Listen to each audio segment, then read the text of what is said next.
నిర్లక్ష్యం కార్యక్రమానికి పునః స్వాగతం. నగరంలోని లేదైనా ఎక్కడైనా సరే ఏవైనా సమస్యలుంటే ఆ సమస్యలను అధికారుల లేదా ప్రజాప్రతినిధుల దృష్టికి తీసుకెళ్లడమే ప్రధాన అంశంగా మా ఈ నిర్లక్ష్యం కార్యక్రమం కొనసాగుతుంది. గోదావరిలో జోరుగా హుషారుగా భారీగా డ్రెడ్జింగ్ ఎలా చేస్తారనుకుంటున్నారా? ఎలా చేస్తున్నారో మీరే చూడండి ఈ వీడియోలో.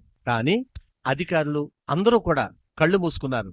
ప్రతిరోజు రాత్రి గోదావరి నుండి కొన్ని వేల టన్నుల ఇసుక ఇలాగే డ్రెడ్జింగ్ ద్వారా తోడేస్తున్నారు. మామూళ్ళ మత్తులో అధికారులు నిద్రపోతున్నారు, అది వేరే విషయం అనుకోండి. ఇది ఇప్పుడు ఈ క్షణం మాకు లభించిన విజువల్స్.